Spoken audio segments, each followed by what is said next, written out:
All right, I want to welcome everyone today. I have the opportunity, the privilege to talk to one of my friends, actually, a fire chief out in Carson City, Nevada, Sean Slamon. So I'm going to introduce Sean real quick, and then we're just going to jump into our interview.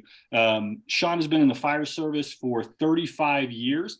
Has served in every imaginable position within fire service, all the way up to chief, and has served chief a couple different departments. You're currently at Carson City, which is 60,000 people, 3 stations, 5 divisions. Is that right? Yes, that is correct. All right, cool. A couple other things about Sean. He wouldn't want me saying, but I'll say anyway because I'm proud of him.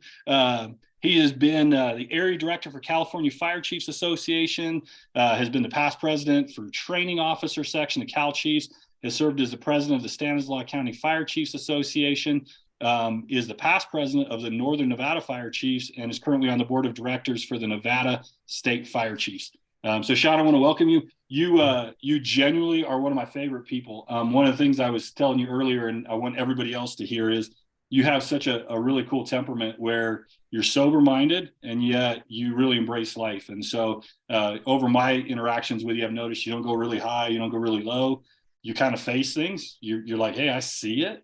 And you still have kind of this sense about, hey, man, life is good. Love the way you take care of your family. Love kind of your ingenuity within the fire service as well. So want to welcome you. Want to say anything before we jump into questions? Feel free. Thank you. I'm excited to be here. This is, as background wise, we've been meeting in a small group section for a couple months now that I've joined, and it has been one of the best things that I've done for me. Awesome.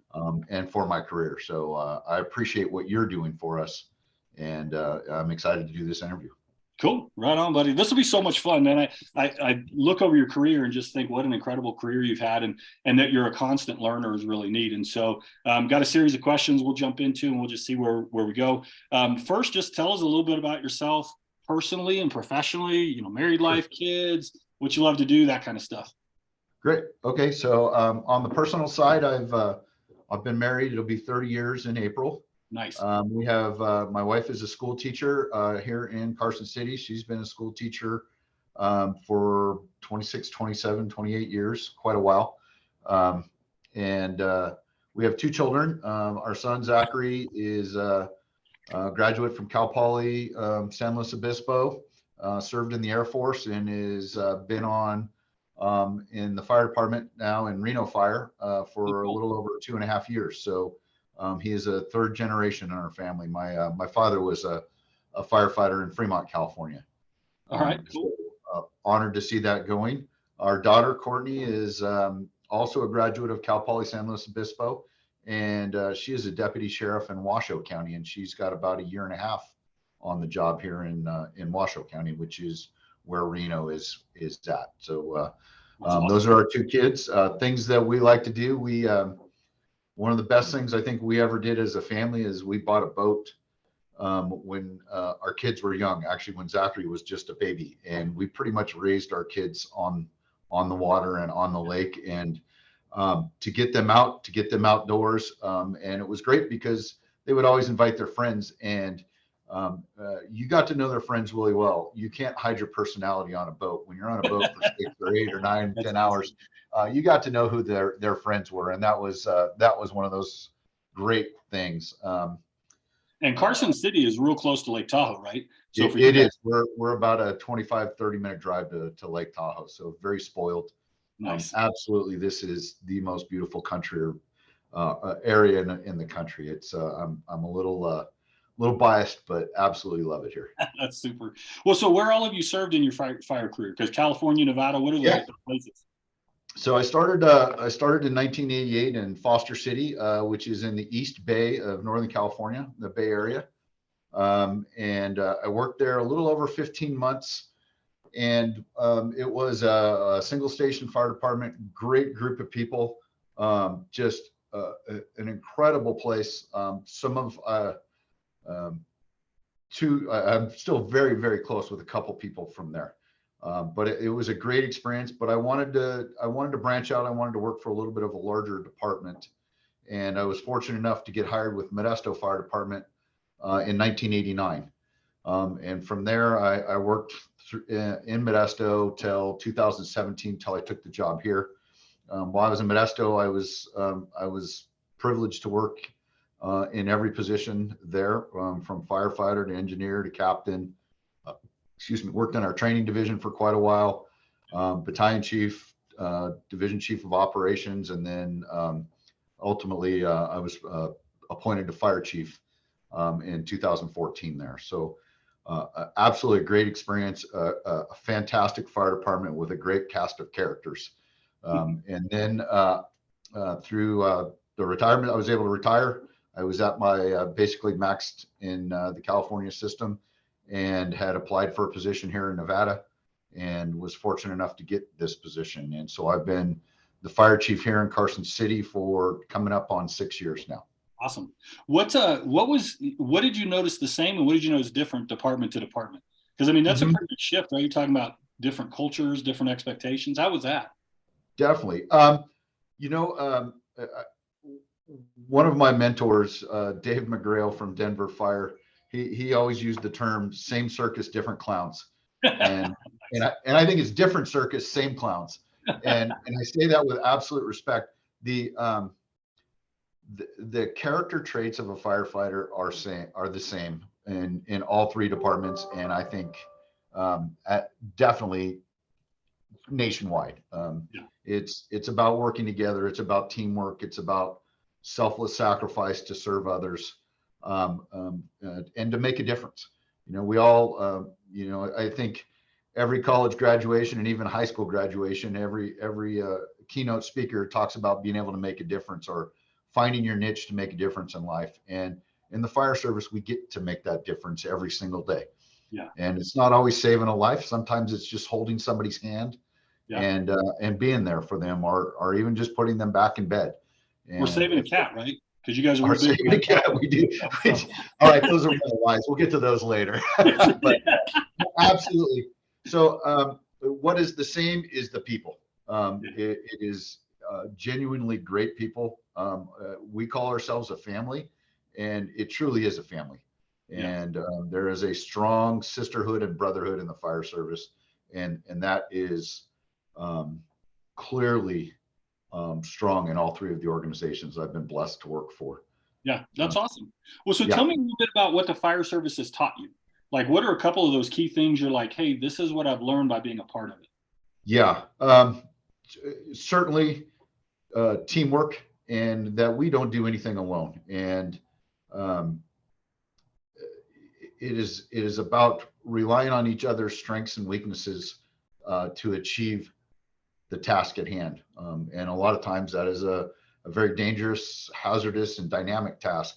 And you rely on each other. So that's probably one of the bigger ones. I think the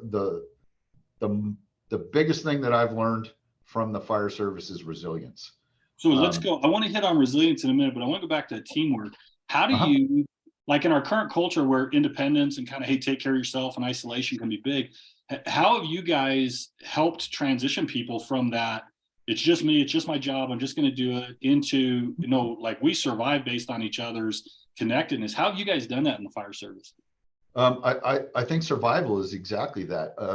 If you are, we are both introverts and extroverts. We have a whole cast of characters, and like I said, we are somewhat kind of like a circus, and everyone takes their turns at being the ringmaster, and sometimes we're the clown. And but ultimately, you have to be part of that team to fit in. And we have a probationary period when somebody gets hired, and that's while the new firefighter is really thinking about the skills and performing the skills to a level of mastery that we expect. What we're really evaluating is, do they fit? Do they have strong moral character? Ultimately, the greatest thing that we do, and the most important thing we do, is we walk into a stranger's home at 2:00 in the morning to help them, somebody they have never met. And in today's society, there are so many stories of bad things going on, and lack of trust, and to take advantage of people. We can't have that in the fire service. And so you've got to be able to fit in, and be a part of that team, and recognize you're a greater good. And that is a lot of our academy and how we introduce our new recruits into the fire service, as well as the fire station life. And it's significant. It's a significant change from the regular society. We are, in one way, we're our own society. Yeah. And I love that, though, as a challenge to people maybe who are listening, who think, oh, the fire service is all about being tough and strong and, risky and all that, to go, no, listen, if you have high moral character, this is a great profession for you. Now, yes. There's skills that you've got to be able to accomplish, obviously, but I love that reminder, because I do think there's people with high moral character that don't realize the necessity to bring that into the fire service, to law enforcement, some of that. So I love hearing that idea of like, hey, we have to have high moral character. And I think your example of, we walk into people's home at 2 a.m. and they have to trust us, and we have to be trustworthy. And something we'll talk about here in a minute too, you mentioned in previous conversations, the importance of being kind, and how it's not just go in, tackle the job, get out, but there's this value of humanity and how important that is in the fire service, not only for preserving life, but for preserving the dignity of life. I mean, talk about that a little bit, right? That difference, because I know that's something that's really significant to you is, yeah, we have to preserve life, but the dignity of life is really significant as well, isn't it? Mm-hmm. Yeah, our job is, we see people at their worst. They're having a bad day. When they call us, they are having a bad day. Yeah. And our job, as I preach to our team, is it's either to stop their day from getting worse, or if we have the opportunity, we're going to make their day better. Yeah. Sometimes you're not going to make it better, but we can stop it from getting worse. And the power of holding somebody's hand, as I mentioned before, it's the Carson City is, there's a large retirement community that is attracted to Carson City, and obviously being so close to Lake Tahoe and the Sierra Nevada, it's a desirable place. So we have a lot of elderly in our community, and a lot of times they will call you at 2 or 3 in the morning.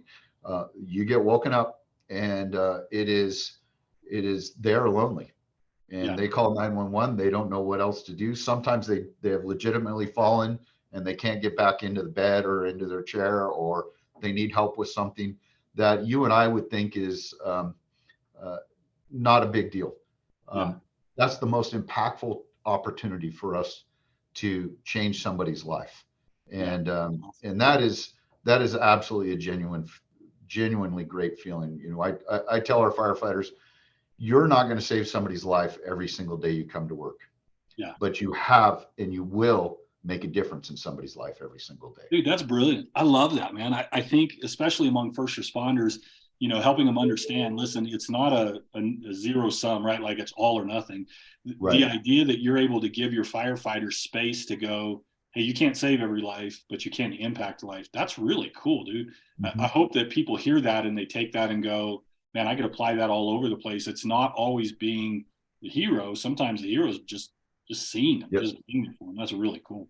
So let's jump into the resilience thing. That's, everybody's talking about resilience right now. We know that it's so significant and important. I remember I read a book by a guy named Todd Bolsinger called Tempered Resilience, tremendous book. When you say resilience, what do you mean? Like, give us some handles to what it means, so it's not just that buzzword. And then what does it look like? Yeah. To me, resilience is the ability to kind of keep going forward. Okay. And life is going to, and in this job, certainly, it's going to knock you down. Yeah. You're going to have bad days. You're going to have challenging situations. In our profession as a firefighter, we don't have a 911 to call. Right. We have to do it ourselves.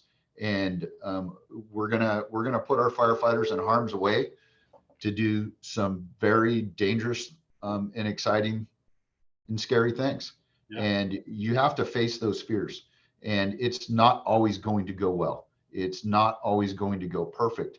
And the trait that you have to have is, okay, that's not working. We need to change, and we need to fix. We need to go into a different direction. And understanding that no matter how many times you get knocked down, you've got to get back up again, because that's our job. Nobody else other than us is going to pick you up. Right. And well, and you guys are gonna, and when you say that, it makes me think of that term cumulative trauma, right? Like it's not just what you saw today. It's that idea that what you saw for the last, 30 days combined, and that wears on you, that resilience is figuring out, okay, how do I take the pressure off the pot periodically so it doesn't build and just kind of explode over. Exactly. And that becomes that mental aspect, is just that mindset that you will overcome, and that you're being counted on to overcome. And it's adrenaline helps you get there. And certainly your training, your physical abilities, physical fitness, as well as your mental fitness, it all helps you get to there. But that resilience factor,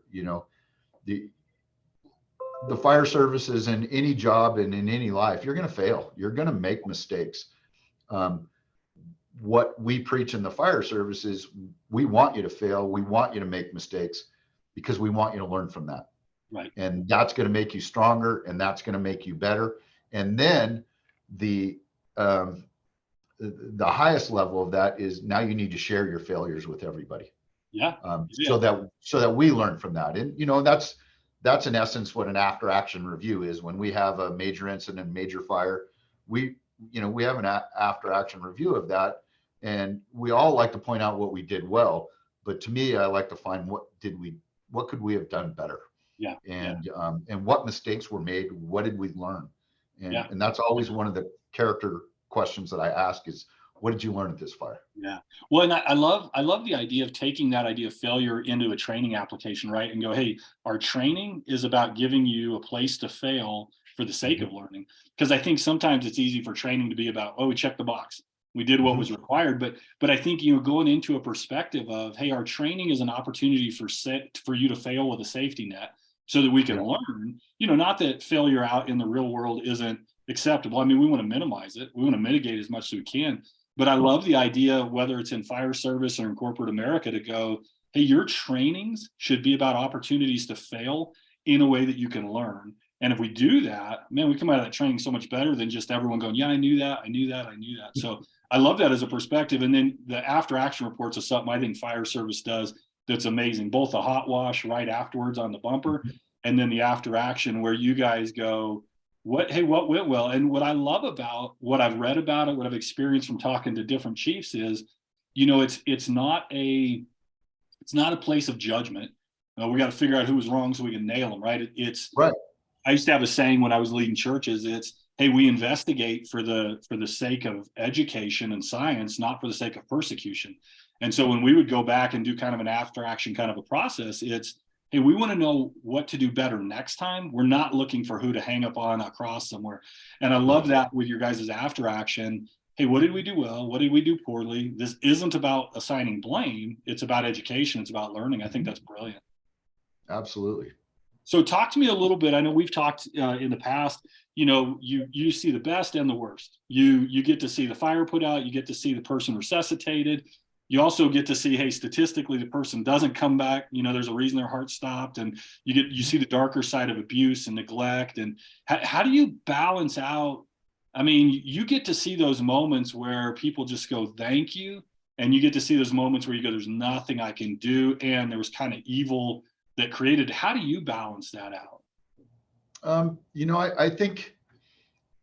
think what helped me get to that point was life, in essence. When I look at my mentors and the people that had the greatest impact on me in my life, my teachers, my coaches, my parents, you learned to never be too high when you do well, and you learn to never be too down when things didn't go well, and that goes back into that resilience factor. And so I think that has helped that. I think, early on in my career, I had a company officer. I was a young firefighter, and he basically told me, he's like, look, we're not God, nor are we the judge and the jury. Our job is to go there and to try and help.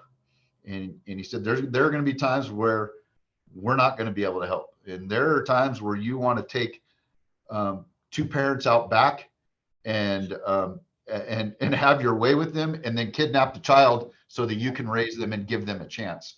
And that's that. Kids are the hard part. Kids are absolutely the hard part. And I would say this, Sean, one of the things that I love about you Chiefs as I've worked with you guys is the level of empathy that you guys have that people are unaware of. Where I think sometimes people think it's all about get in, get out, whatever, whether it's law enforcement and fire service. And that's not been my experience. I mean, you guys care deeply, which is why you're in the roles you're in. Yeah. And it's, it's that level of restraint, I think sometimes that it just, you have to have that too. And that's probably one thing I've never really considered, but you just have to have a level of restraint for doing or saying things that you really want to do on the dark sides. Right. You talk about resilience. One of the things that I always think about is that idea of never trust your worst critic or your dog. Like, your worst critic's going to tell you things that aren't true, and your dog's going to tell you you're amazing. So if you don't trust either one of those, you can find a good middle ground. Yep. So talk to me about what you see the fire service excelling at? Like, what are you guys just really good at and killing that currently? I think, gosh, there are so many things that I think we excel at.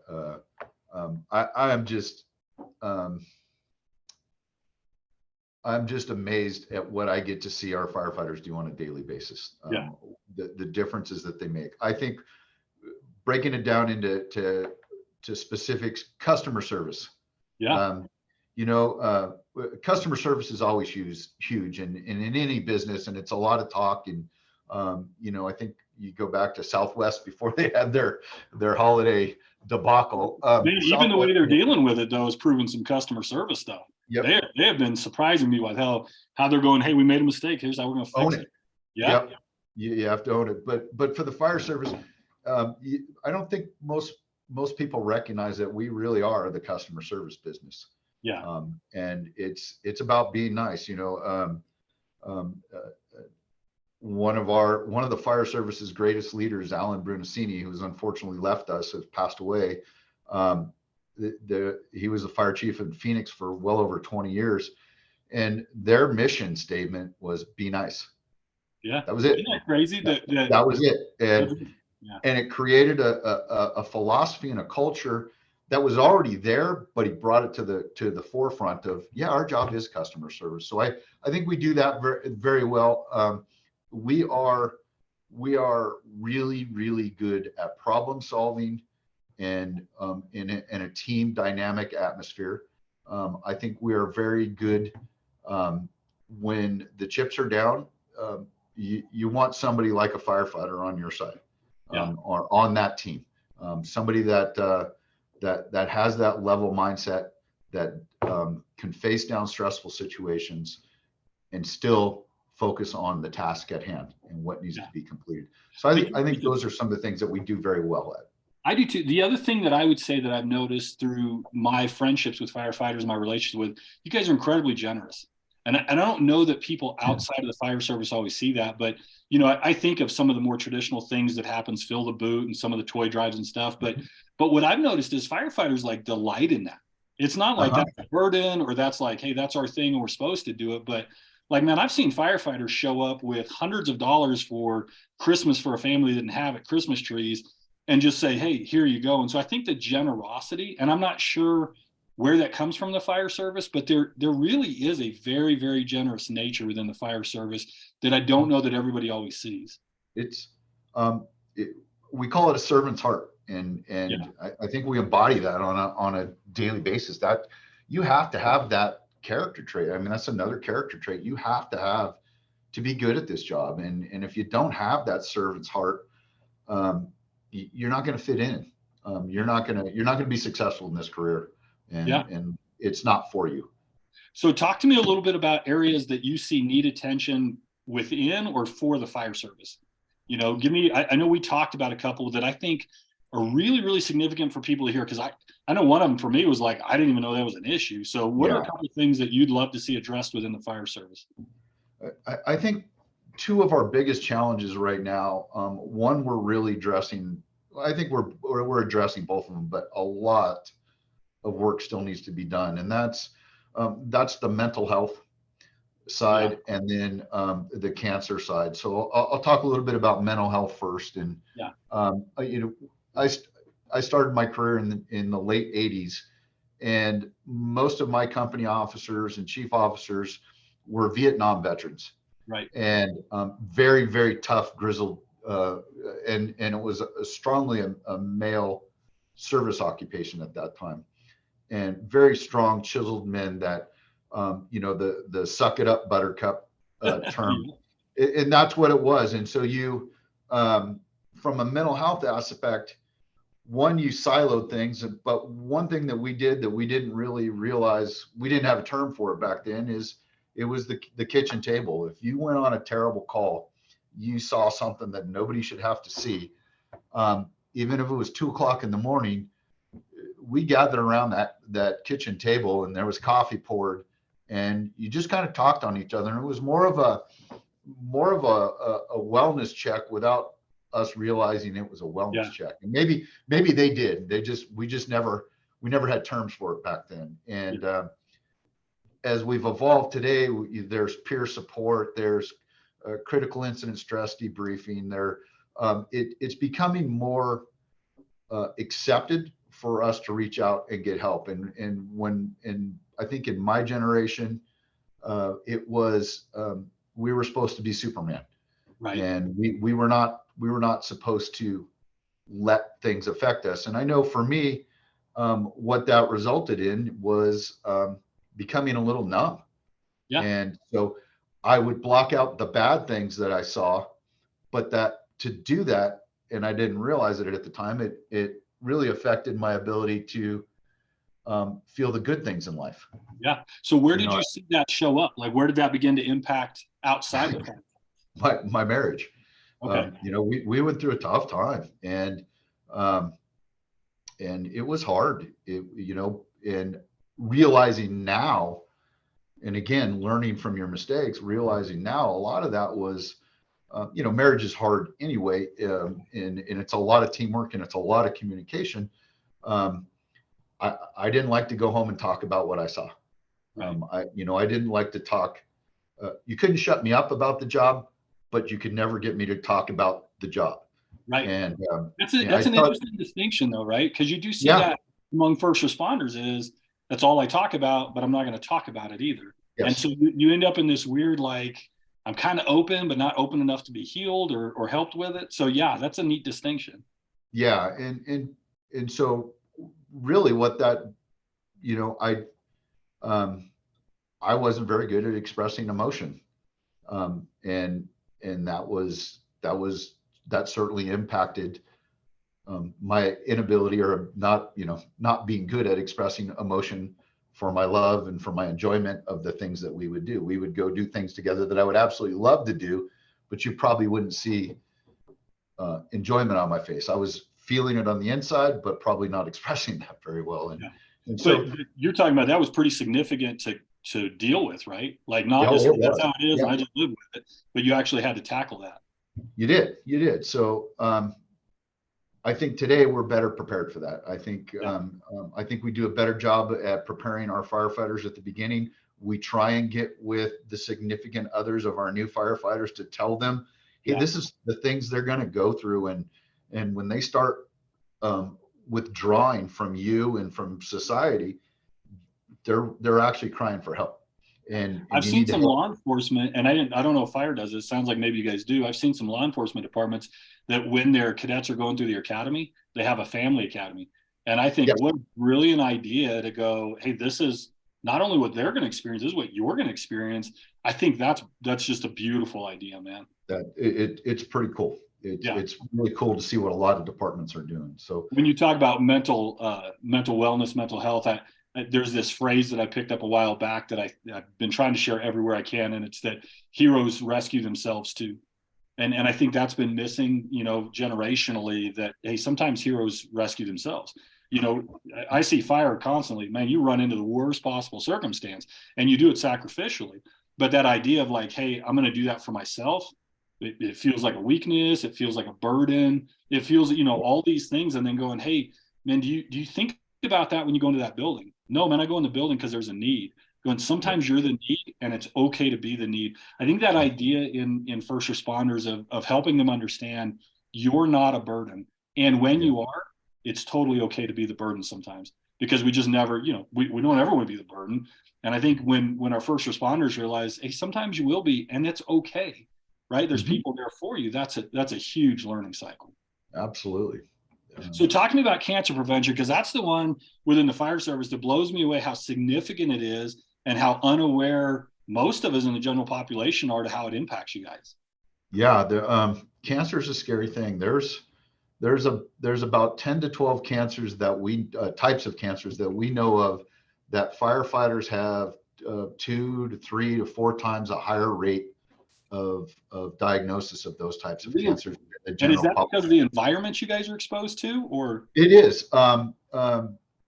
It yeah. So the smoke, the products of combustion. There are so many nasty chemicals in that, and we have our breathing apparatus on, we have protective gear on, but all of that permeates.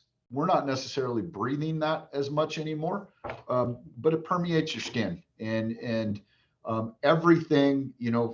40 years ago, you would let's go into a classroom, let's go into a school, and your chair was real wood. Your chair was made out of real wood. Your desk was made out of real wood. There were real furnishings in there, natural products. And today, you can't find natural products in a house, in a school classroom. Everything is made from a plastic or some sort of combined materials. All of those burn faster and hotter, which creates its own challenges or dangers, but they all off gas carcinogens. Yeah. And what we're learning more and more about is, again, they absorb through the skin, and so skin cancers, blood cancers, colon, liver cancers, kidney cancers, brain tumors, lung cancers, all of those things. We have a much higher rate of diagnosis than the general public. And I've lost a lot of good friends way too young, Yeah. from the job, from cancers, and I have several good friends now that are their lives have changed significantly because of cancer. Yeah, And I don't think I've ever in the past thought about, I always thought about, okay, it's what you breathe in, and so, hey, if you've got on your mask, you're good to go. And not thinking about through the skin, not thinking yeah, about the after event, okay, you're doing cleanup. Well, you're still in that environment. You're still yeah. breathing in some of that stuff. So what can people do outside the fire service to support firefighters in that? I mean, have you seen ways that people can come alongside them? Because that's a devastating thing that most of us are unaware of. Right. I think from a community is just awareness and recognizing, there's the fire service. Our job is very unique. The shift schedules we work, what we do, people don't really, unless you know a firefighter, you don't really understand what our job is. Right. And everyone knows that there's a fire station there, and we usually get waved at, and there's a lot of great benefits of it, but if you ask the general person, what do we really do? I don't think they really understand. And I think we've never done a great job of really educating the public on what the day in the life of a firefighter is. Yeah. But from a cancer perspective, I think some of the cancers we recognize that is one of the hazards of the job. So smoke, for instance, um, the one thing that our community can do is be very fire aware. Okay. Keep your house clean. Don't put candles anywhere near anything combustible. Yeah. Don't put gasoline in your garage if you have a hot water heater with a pilot light in there. Those types of things. So if you can prevent a fire, which will be devastating to you and potentially life threatening to you, it is also life threatening to us. And so, Yeah. I mean, that's a simple side. I think one of the more frustrating side is one of the things that we've discovered recently is some of the materials in our turnouts, our protective jackets and coats, have a material that I'm not going to go into the actual term because I will butcher it, but it's PFAS. It's multiple chemicals. What it does is it off gases, and it is a known carcinogen. that's in our protective gear. Right. That's what you're wearing. The foams we used prior, up until about 5 years ago, have now been determined to be cancerous. Yeah. The fire engines we drive on, the emissions from diesel exhaust are known carcinogens, and so we have hoses now that evacuate all of the diesel emissions, so they don't stay in the station anymore. But those things stayed in the station. They penetrated the walls. They, it finds its way through open doors, and now it's in your living quarters. All of those. I think it's a good reminder, though, right, Sean? Because the thing that comes to my mind as a citizen who's not in the fire service is then to have a different awareness around things like funding. So when you guys say, hey, we're going to do funding for preventative medical, not to go, oh, that's something great that the fire service has that I don't as a normal desk worker, but to go, oh, no, I see the necessity, or hey, we're doing a station upgrade, and so I know you're talking about more like, hey, awareness, but I'm going, man, as a citizen, I can be more on board with funding some of those things without going, why do they need a new fire station? Why do they need a makeover? Like, oh, this is a health issue. This isn't just a comfort issue.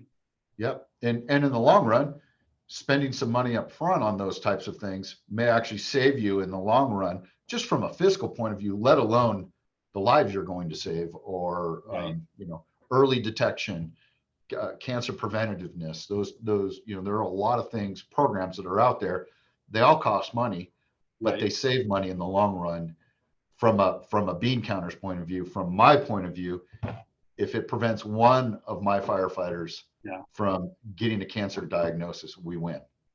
And I want to shift, right? Because you're saying something now that I think is really significant. I'd asked you some questions earlier about before we got online about the chief role. And I said, hey, what's one of the things you would want people to know? And you did talk about the depth of concern, love, compassion, passion you have for your firefighters. I'd love to give you a chance to just talk about that, because I think sometimes, we see people in those executive roles and we're like, oh, it's all about getting the stuff done. But to do what you do, to be a chief, I mean, you have a deep love for the firefighter and their family. You mind just talking a little bit about how significant that is and why that's so important to a chief? Sure. Yeah. And again, it goes back to from day one in the academy. You're taught that this is a family. This is we're a team, and we're a family. And it's just a culture that you get brought up in. And I was fortunate to work with some fantastic leaders throughout my career. And the family thing was pushed. And, we had a chief that, was, he just always used to say, and even when he went to City Hall, if he'd go into the finance department, he'd say, we're a department of huggers. We hug people. And, and he could do that in a disarming way where it wasn't threatening to somebody. But we hugged. And, here you have these grown men and women hugging each other. We'd see each other on the fire ground or at the training grounds. And, we work together all the time, but maybe they're working at a different station and I haven't seen them in a couple of weeks. And it's like, brother, how are you doing? And you give each other a hug and you start talking. And so it's a culture that we're brought up in. But that was, that's probably one of the things as a fire chief, you don't realize, the things that keep me up at night are our people. And the worst thing, our greatest fear is the phone call in the middle of the night that one of our firefighters is seriously hurt, or that we've had a fatality. Yeah. And it's the call nobody wants to hear. And it's those things, we literally every day we place people in harm's way, knowingly. That is our job. Every piece of protective clothing that we wear has a sticker or something sewn on it and says, this job is inherently dangerous. And while this thing might protect you to some things, it won't protect you to all things. And we admonish ourselves from any responsibility. Yeah. And it's like the things on the back of the dump truck, right? It's like, hey, drive behind me at your own risk. Exactly. And so we do that. And so that's one of those, that's one of those things you want to make sure your firefighters are prepared, that we're constantly going for excellence in everything that we do.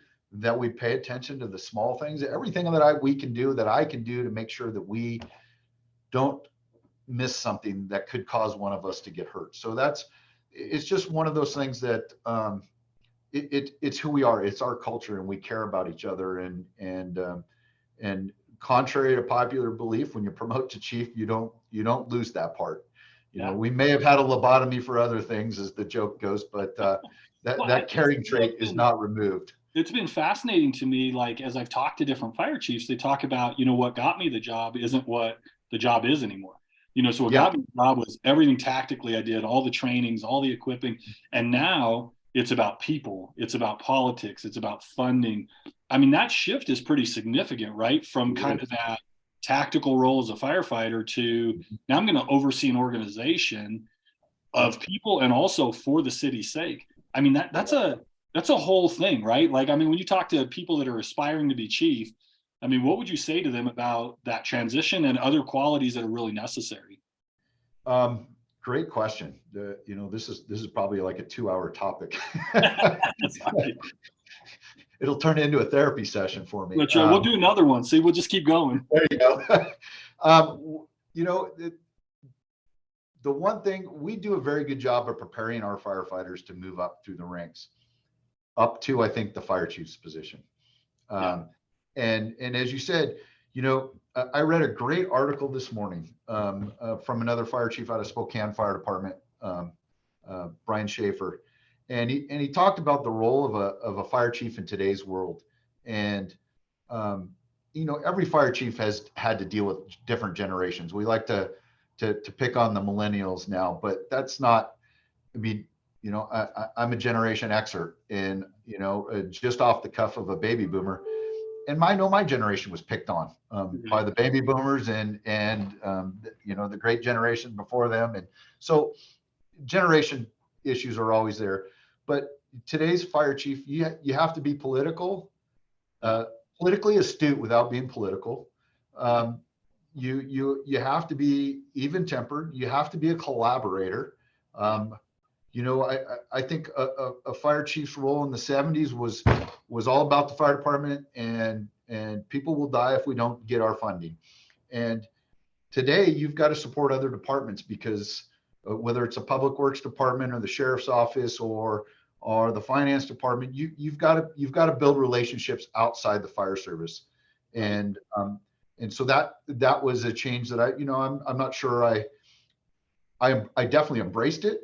And it was something that I was comfortable doing, but I don't think all of us, you're not always comfortable doing that, because you've grown up in a world of firefighters, right? And we talk different, we do different, we are different. And now you're dealing with people that are doing their job. And sometimes that's offensive to you because you're not getting the money or the funding that you need. Right. So you have to build relationships that way. I love that you talked about being a collaborator, not a compromiser. Right, that idea of being able to work with people for the best common good, not to compromise down to everybody's happy. Like, absolutely. You talked earlier about moral courage, the ability to go, hey, this is where I'm going to fight. I'm going to fight fair, but I'm going to fight. And I think that's huge for chiefs, right? Is that idea of you don't need to be a prick, you don't need to be out there picking fights, but you do have to know what to fight for and where to hold your ground. Yeah, and I think that's a challenge sometimes, because I'm an extremely competitive person, and I hate to lose. Yeah. I enjoy winning, but nowhere near as much as I hate losing. And so you have to learn that patience, that, okay, maybe this isn't the hill to die on, and I will live to fight another day with this one, and we'll bring this back, and I'm going to learn from it, that AAR point of view, and we'll take a different tack to it. And then you have to decide other times that, no, this is the hill to die on, and this is, I'm not going to bend on this one. And if I have to be the bull in the china shop on this one, I'm going to do it.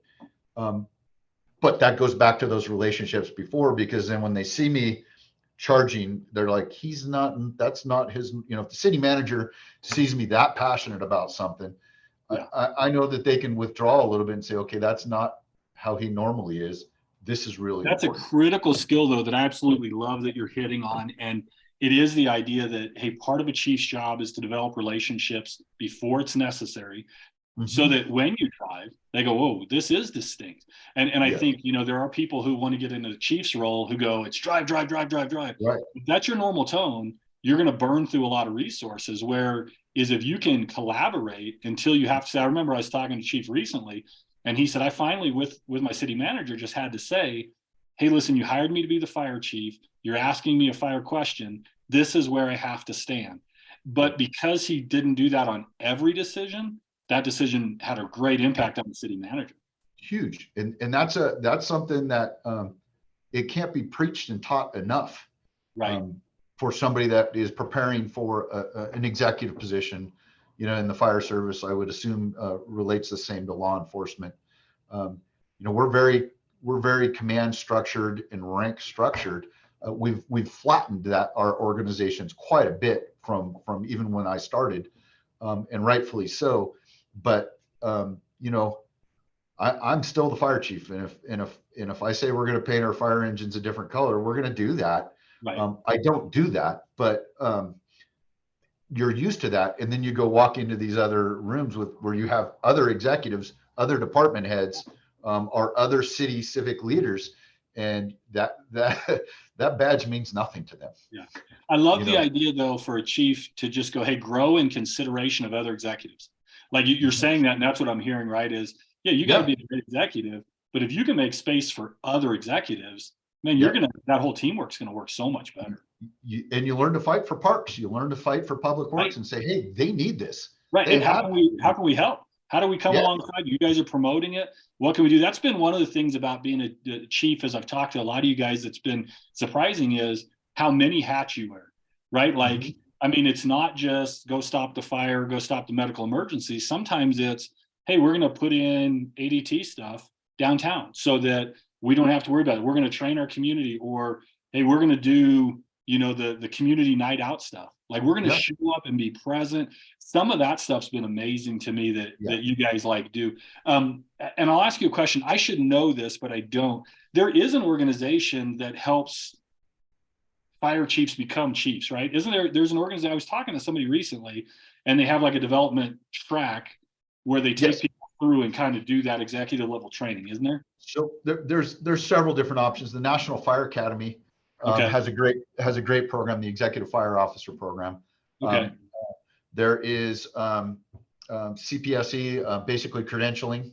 So you can become a credentialed fire officer, fire chief. There's different forms with that, and most states, and really NFPA, they have qualifications. So there's recommended classes to take that cover, administration, finance, leadership, management, and a whole course of that. So, I was fortunate to be able to take a lot of those classes and build on that. And mentoring's another big one, right?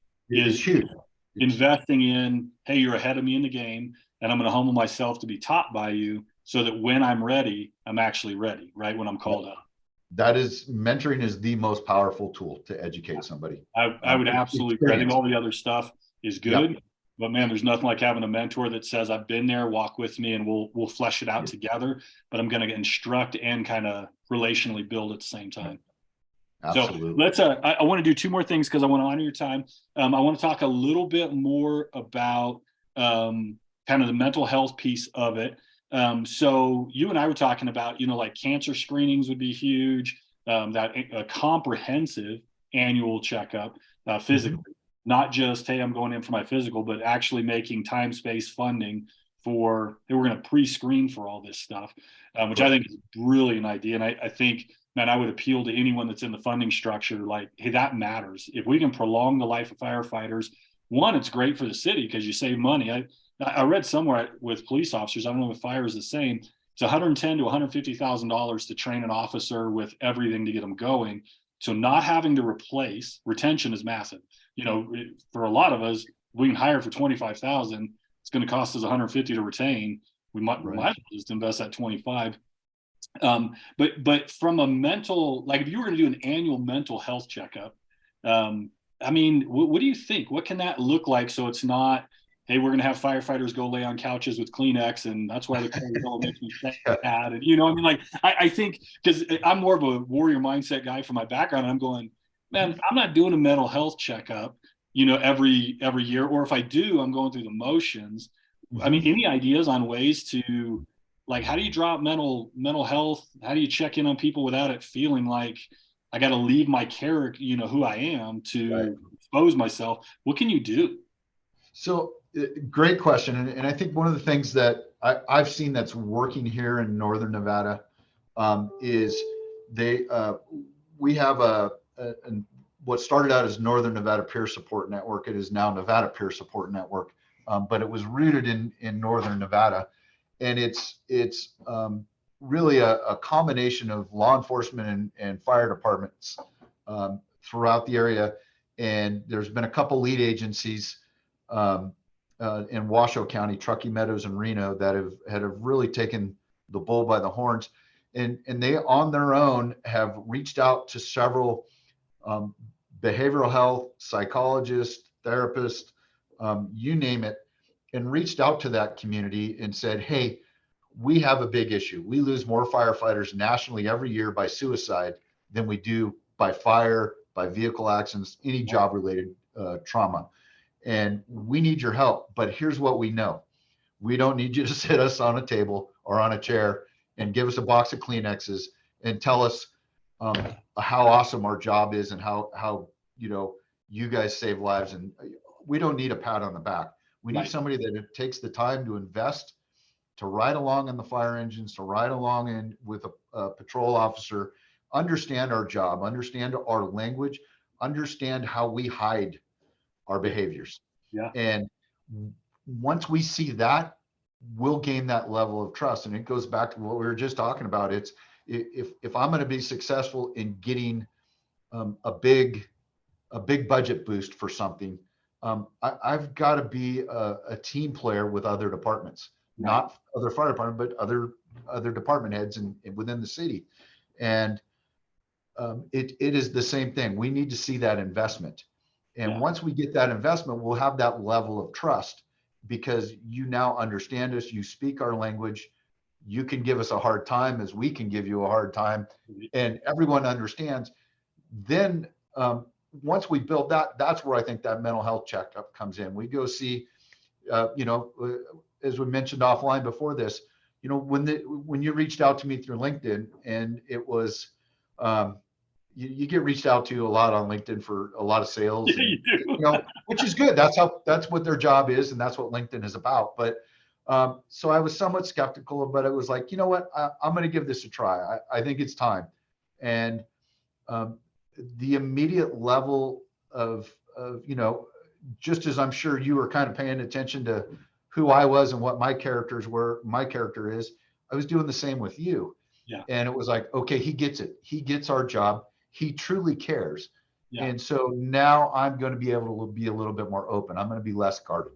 Yeah. And that's what we really need. And so my vision of that is that we have a relationship with a therapist, or pick your profession, your mental health profession, that our firefighters know it by name, and they know us by name, and that level of trust. And that's just hey, how are things going? Right.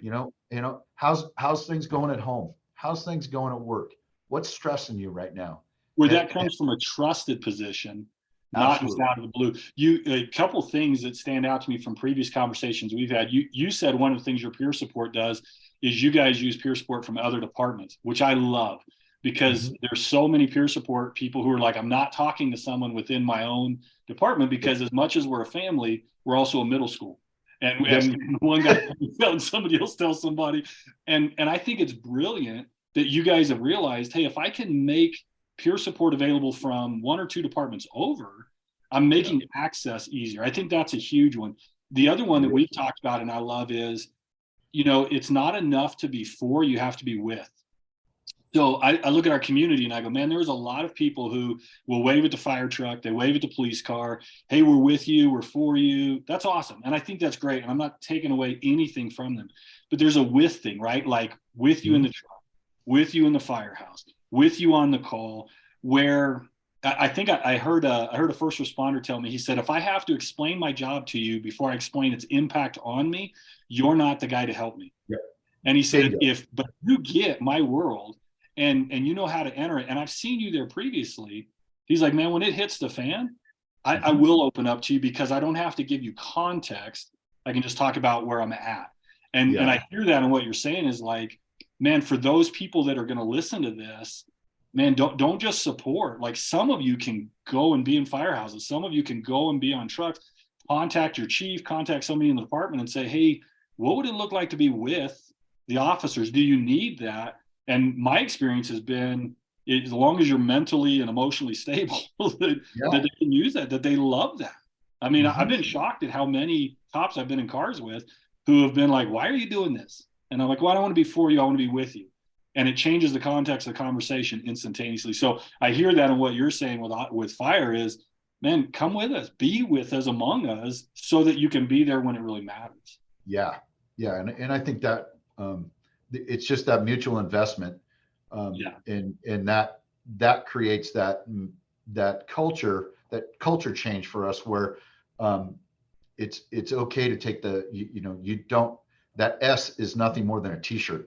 So take the t-shirt off and open up what you're seeing, what you're feeling. And, hey, these, I guess I haven't been sleeping that well the last couple nights. Right. And, Well, and how much of that stuff are we completely unaware of until somebody says, hey, are you having digestive issues? You having sleep right. issues?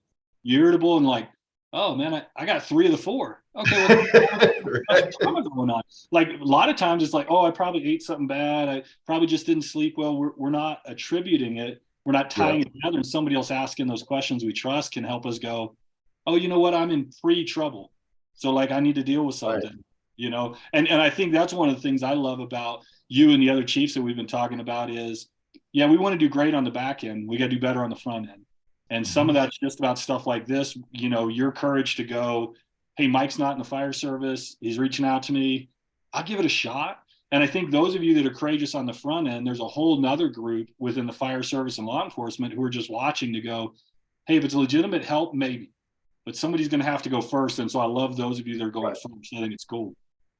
Yeah. So let me do this because I want to honor your time. Um, Mhm. I want to just give you a couple minutes. Anything you want to say about anything? I mean, it could be about fire service. It could be about the Chiefs group. It could be about how you live in a cooler place than most people. Why Cookie Monster's the best. I don't know. Like, I just want to give Yeah. you a couple minutes as we close.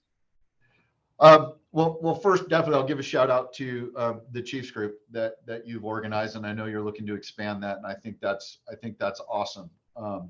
It's it's in addition to, like we talked with the mental health for all of us. I think you become, when you get to that tip of that spear, you are very isolated, Yeah. and the tenets of leadership is I can't complain down. Well, there's really nobody in my position above me. Yeah. Um, it's my city manager, and again, that's a different level.